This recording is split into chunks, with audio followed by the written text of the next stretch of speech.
Сайн уу манайхаа. Дараагийн бичлэгээрээ уулзж байгаадаа баяртай байна. Бичлэгдээ орохоос өмнө лайк дараад, сувагт маань subscribe хийж биднийг дэмжихээ мартав. За ингээд бүгдээрээ бичлэг рүүгээ орцгоё. Нар жаргах үеийн автон туяанд шийдэт самхын орой сүрлэгээр гялалзсан. Харин дотор нь самхын захирагч туйлын ихэр бухимдаж, ширээ рүүгээ хүчтэй зохин зогсон. Самхын захирагч 6 дугаар зэрэглэл. Тэр новш. Яг энэ мөчөд хаалга ааж ухан нэгдэж Марко өрөөнд орж ирлээ. Тэрээр самхын захирагчийн уувтай төрх болон замбраагүй өрөөг хараад бар зэрэг сочирдов. Марко. Самхын захирагч, та намайг дуудуулсан уу? Самхын захирагч. Ирчгсэн үү Марко? Ямар нэг зүйл болоо юу? Үгүй юу ч болоогүй. Би зүгээр л чамтай анх уулзсан өдрөө сансан юм. Тэр үеэс хойш аль хэдийн 20 жил өнгөрчихсөн байна. Марко. Чи нялх байсан болохоор санахгүй байх л да. Харин би маш тод санаж байна. Чамайг дааунд ороогод хайсан байсан. Чи над руу инээгээд л биеэ эргүүж хоёр хөл дээрээ зогсоод л. Самхын захирагч. Чамайг харах үнэхээр жаргалтай байсан болохоор би заримдаа урдах ажиллаач мартчихдаг байж үлээ. Гэтэл нэг өдөр тэр нялх хүүхэд шидтэн ур чадварыг эзэмшээ зогсохгүй ийм том болчихсон авби ёсны шидтэн болчиход байж. Хэн ийм зүйл болно гэж санах үлээ дээ. Би чамаар үнэхээр бахархаж байна. Марко. Бүгд таны надад гаргасан өгөөмөр зангийн ач шүү дээ. Хэрвээ таны ачийг хариулах боломж байгаа бол Марко миний би хийж чадах бүхнээ хийх болно. Самхын захирагч. Би чамайг хүү шигээд боддог. Чамаас хариу нэхнэ гэдэг байж боломжгүй зүйл шүү дээ. Гэхдээ миний чамайг дуудсан шалтгаан надад чамаас гуйх чухал зүйл байна. Чамд өөр төлөвлөсөн ажил байхгүй бол өнөө орой манай хашид ирж болох уу? Марко. Ойлгосон. Та надад тушаахад л болно. Баярлалаа тэгвэс. Орой уулзъя. Үзэлтэд солимтож шүн болсон байх ба нэгэн уушийн газрын хаалга онгойх ба. Үйлчлэгч залуу. Тавтай морил. Оо бурхан минь, эн чинь хэн бэ? Цараан цамхгийн хамгийн залуу дээд түвшний шийдтэн эрхэм Ян Фэж шүү. Ян. Та намайг мэддэг хэрэггүй.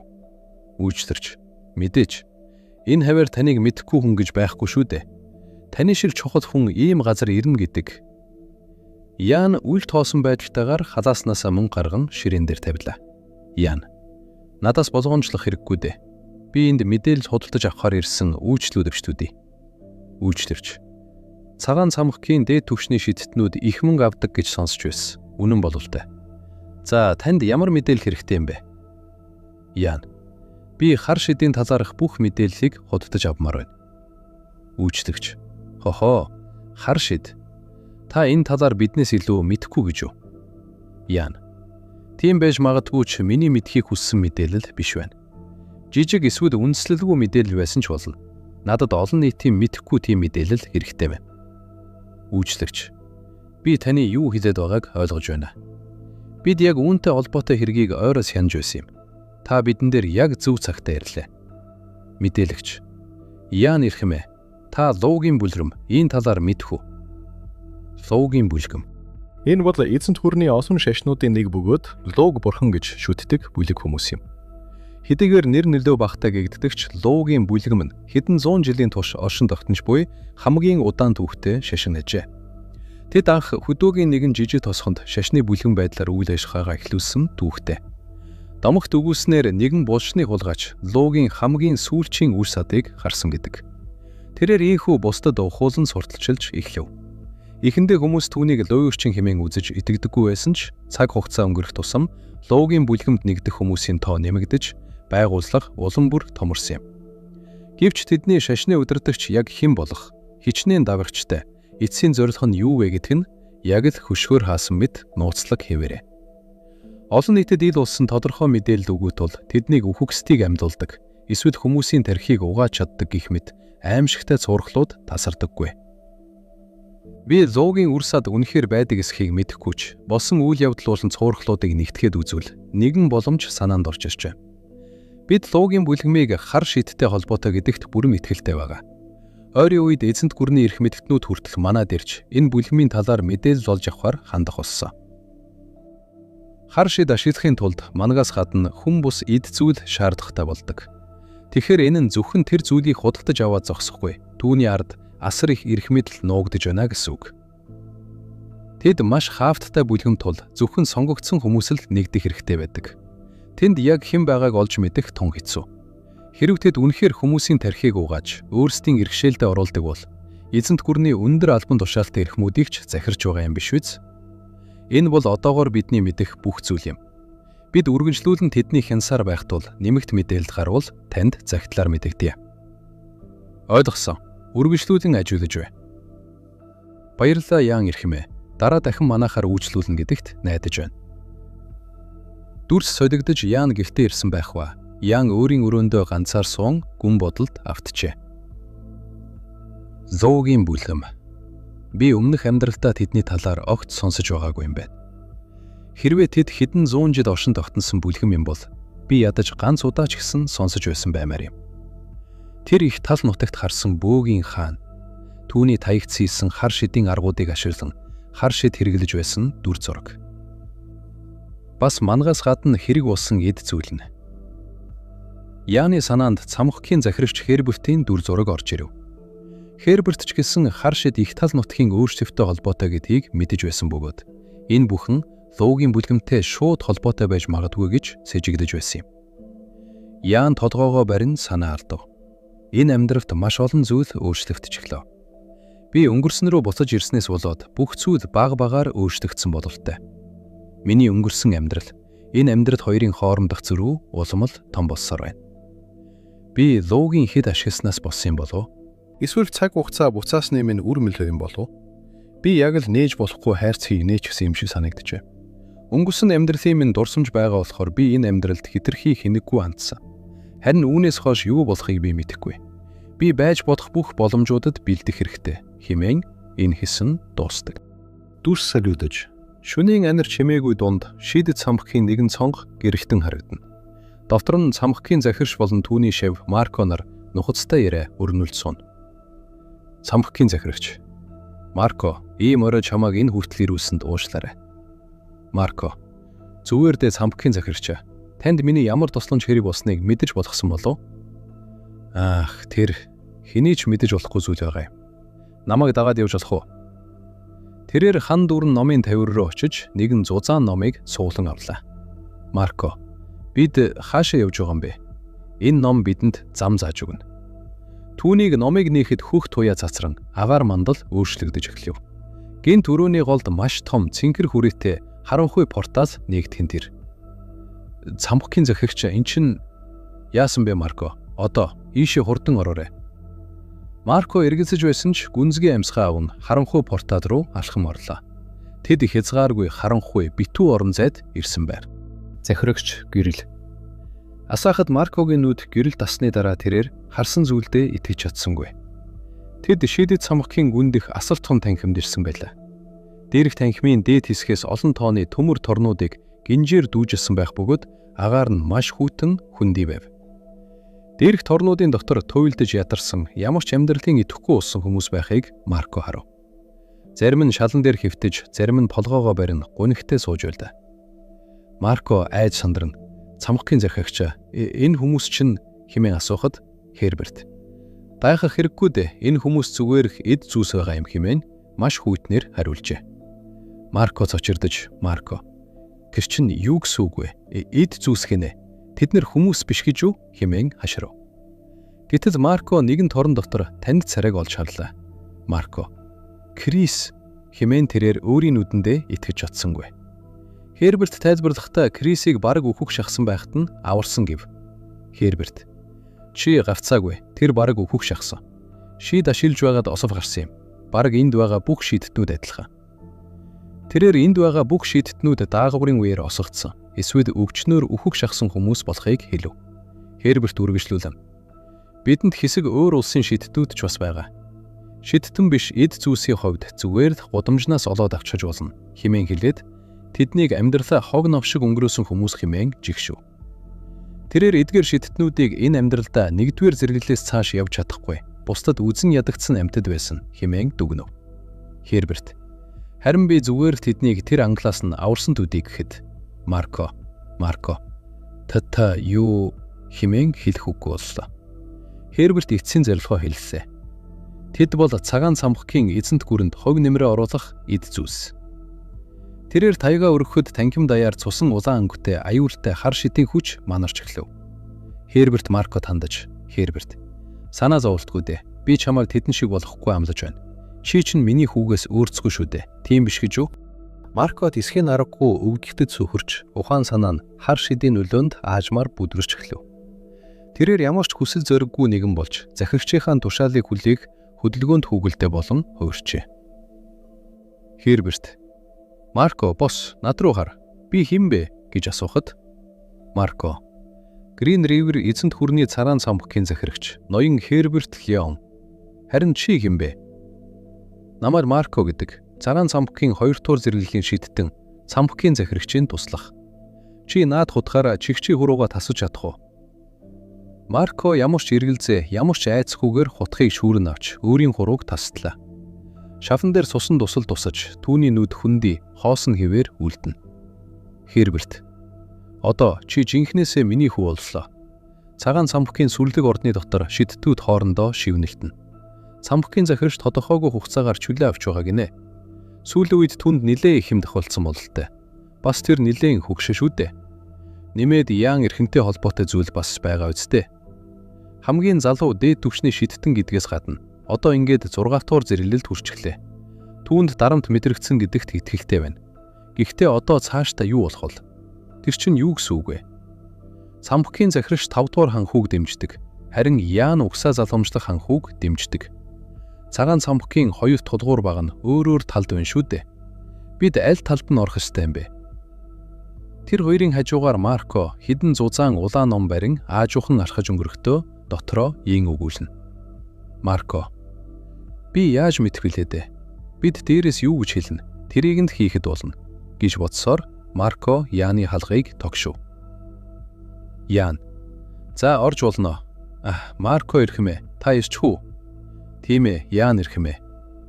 Марко, "Би таны асуусан зүйлийг аваад ирлээ." "Баяршаа. Би наадуулыг чинь нэлээд удаа хайж байсан юм. Таны ачаар цаг хэмнэлээ. Ингэхэд цамхгийн захирч хүнд өвдсөн хэрэг үү?" Марко, "Та санаа зовоод хэрэггүй дээ. Таны гар яаваа вэ? Шидийн бэлтгэл хийж байгаад жижиг осол гарсан юм. Та санаа зовоод хэрэггүй дээ." "Тийм байх нэ. Хурдан идгээрэй." Марког явах үед Яан түүнийг араас нь анхааралтай ажиллан дотроо ийн тунгаана. Яан дотроо, "Нэг л сонирн байна да. Тэр яг л өөр хүн болчихсон юм шиг. Бидний дунд нэг зай байна." Марко надтай байхдаа хизээж ингэж хитрхи хүндэтгэлтэй ярьдаггүй байсан. Хоол царай найдахын байгаа ч гэлээ. Цамхгийн захирагч чөлөө авснаас хойш тэр өмнөхөөсөө нэг л хол санагдаад байна.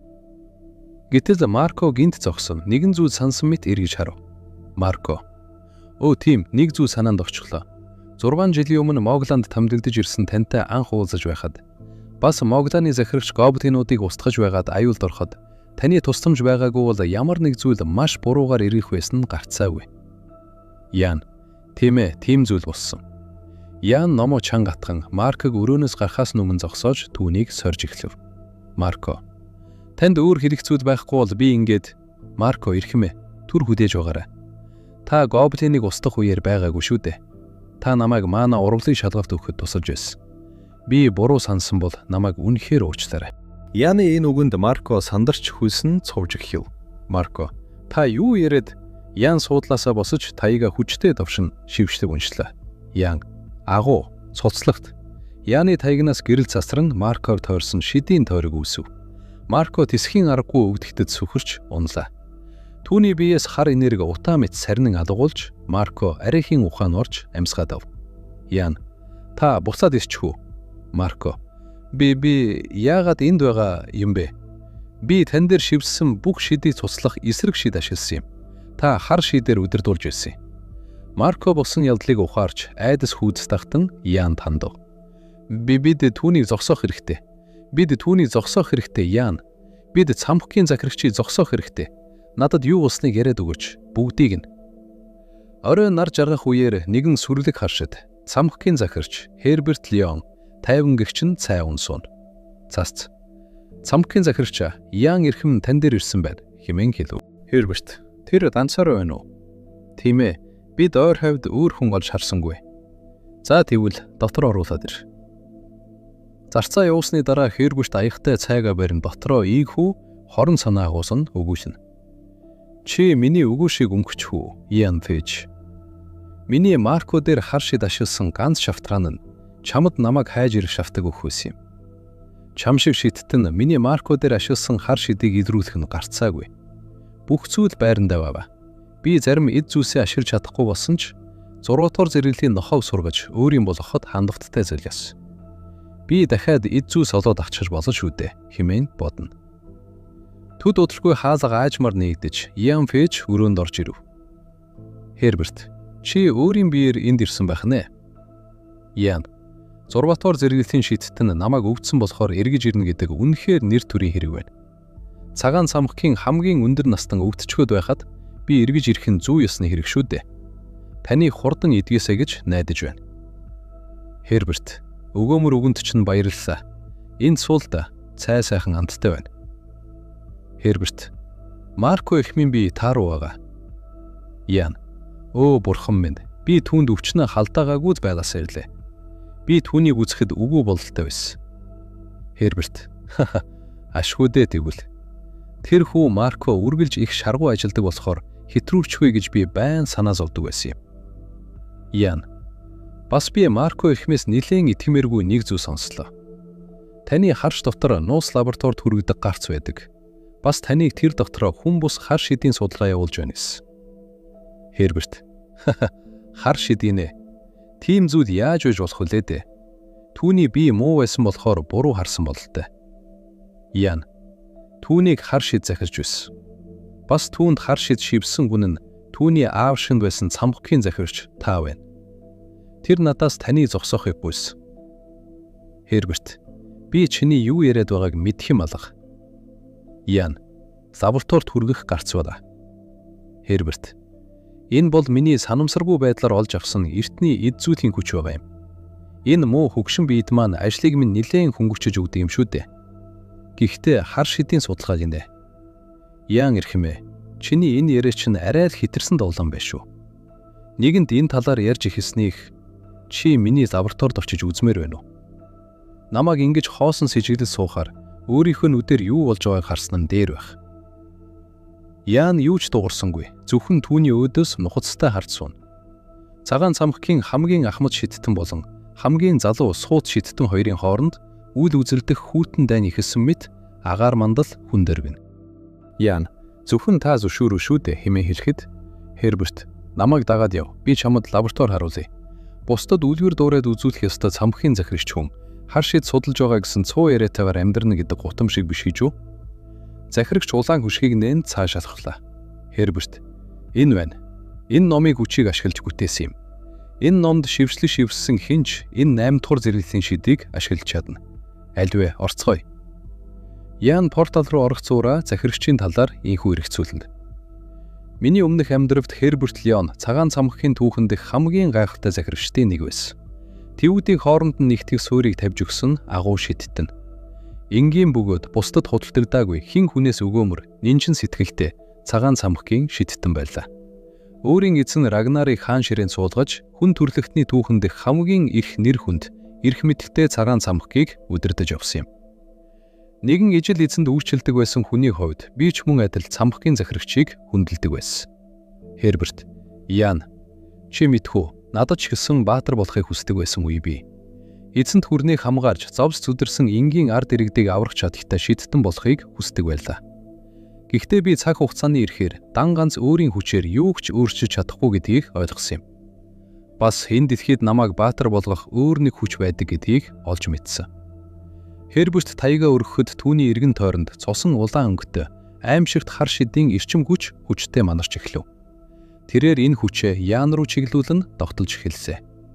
Ян хар шидийн даралтад амьсгал боогдон хүчтэй өвдөлтөд сөхөрч унлаа. Херберт түүний дээрээс бардамсан харцаар харан яриагаа үргэлжлүүлнэ. Энэ бол маш олон чадварлаг шидтнүүдийг хөжөөж чадах тийм хүч. Тэр хүч байхад би эзэнт хүрнэ ард иргэдийн амар амгалан хамгаарч чадна. Хүмүүс тэр хүчийг их мэдл гэдэг юм. Танхим тэр чигтээ хар шидийн хүчинд автаж Херберт Янд эцсийн саналаа тавив. Херберт Леон, тэгэхээр гуй. Тэр хүчний нэг хэсэг нь бол Ян Фэж. Хэрвээ чи миний удирдлага доор орчих юм бол одоогийнхоосоо ч илүү эзэнт хүрнийг хамгаарч маш олон энгийн ард иргэдийг аварч чадна. Чамшил залуухан авьяастай шийдтэн над шиг хөгшин 92-ийн хувьд ганц хүсдэг зүйл нь баатар болох биш гэж юу? Херберт үргэлжгүйзэд одоо бос гэхэд Ян босон зогсов. Херберт муухай нэгэд үнэхээр амархан байлаа. Яг л юу ч биш юм шиг. За илүү чиний хариултыг сонсъё. Би хэн бэ? Ян. Та бол эзэнт гүрний цагаан цамхгийн захирагч ноён Херберт Леон гэж хэлснээ араас нь бас давцуу новш гэж хэлв. Херберт Яны энэ үгэнд цочирдож амжаагүй байтал Ян гинт маш хурдтайгаар урагш дайрч түүний нүүрлүү хүчтэй цохиод ав. Цохиртын хүчинд Херберт Леон агаарч шидэгдэн ард байх торон хашаа руу хүчтэй очиж унлаа. Херберт чи яаж байж боломгүй юм. Ийм зүйл байх боломжгүй. Ян түүн рүү аажуухан алханд өгөж очиод дээрээс нь доош харсан хүйтэн харсаар үргэлжлүүлэн хэллээ. Цамхгийн захирагч та хар шид судлаагүй гээгүй илүү. Та 5 дугаар зэрэглэлээс цааш явж үзээгүй болохоор мэдэхгүй байх шиг байна. Эн чин чадварын ялгаа шүү дээ. 5 дугаар зэрэглэлийн шидтэн хар шид ашигласан ч тэр шид нь 5 дугаар зэрэглэл хിവэрэл байх болно. Химэн сурагчтай хичээл зааж байгаа аятаа хэлв. Ян. Бас дээрэс нь намайг энэ хүртэл ямар ч бэлтгэлгүй ирсэн гэж бодоо юу? Та энгийн үед иймэрхүү зүйлийг урдуураа гаргах хүн биш юмсан. Нилээ яарсан бололтой. Цамхгийн захирагч. Чи гэж үгээ хэлж амжаагүй байтал манаа шавхалт. Тэр даруй шидийн тойрог захирагчийг бүрхэн огч биендэх бүх манаг нь сорж ирэхэд захирагч тарчлан дуугардав. Ян. Түр амарда ийм их манаа шавхуулсны дараа хөдлөхөд хэцүү байнах. Бас та нилийн хөгшин болохоор манаач нь буцаж сэрэхтэл нилээ гугцаа орох бах. Цамхгийн захирагч. Чи муу ногш. Ян түүнийг хэдийнэ өөрийнх нь хувьд аюулгүй болсон гэж үзсэн мэт үлтон хүн дасгасаар цааш явлаа. Энэ бол цамхгийн захирагчийн нууцаар цуглуулсан асар их эд хөрөнгө байлаа. Авт мөнгө, эрдэнсээр дүүрэн авдарнууд болон төрөл бүрийн шидэд хэрэгслүүд өрөөг дүүргэжээ. Ариуч, бусдад худалдагдаагүй цараан цамхгийн захирагч гинэ. Шал хотлоо юм шүү. Таныг ямар ч үлдээх үр удамгүй болохоор цуглуулсан энэ их эд хөрөнгөө яах вэ гэж гайхдаг байсан юм. Улсдаа юу ч буцааж өгөлгүй. Бүгдийг нь ингэж нуух бодолтой байсан бололтой. Дараа төрөл рүүгээ авч явах гэж байсан юм уу? Ян порталын гүн рүү алхам ороход төмөр торны цаана харанхуй сүүдэр мэт харагдах хүмүүс байхыг болж харав. Тэд нэлээд хүнд нөхцөл байдалтай байгаа ч зарим нь одоо ч гэсэн амьсгалсаар байлаа. Жохон хүдээж байгаарай. Би та нарыг бүгдийг нь эндээс гаргаад хэрэгтэй бүх эмчилгээг нь хийж өгөх болно. Херберт Леон. Марко, чи ганцхан түүнийг л байгаа гэж бодоо юу? Надад тэнд дахиад зөндөө олон туслахуд байгаа. Тэд нар Маркогийнхоос хамаагүй илүү чадвартай. Тэгэд битгий тэнэг хүн шиг аашлаад аль хэдийн хөдлөөд ихэгчсэн гэдэгт би итгэлтэй байна. Намайг зогс гэхээс нааш тэд нар зогсохгүй. Би тэднийг анханаас нь тэгж програмчилсан юм. Хоёрхан зүйлийн хойноос яв гэж. Манай гэр бүл бас ууган ханхуу юу? Херберт Леон.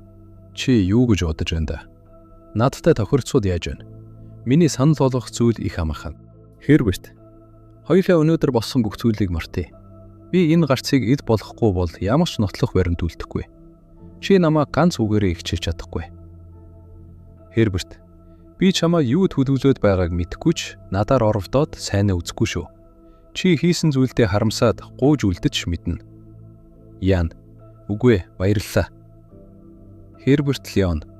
Тэрээр уурсан хаширч. Чиний ээж, ууган ханхуу хоёр үнэхээр үхэн шүү. Хэмээн занал хэлэхэд Ян огтхон ч цочирдсангүй. Ян. Чадах юм бол оровдоод үзэлдэ. Гэхэд захирч гайхан юу гэж асуухад Ян. Оровдоод үз гэж байна.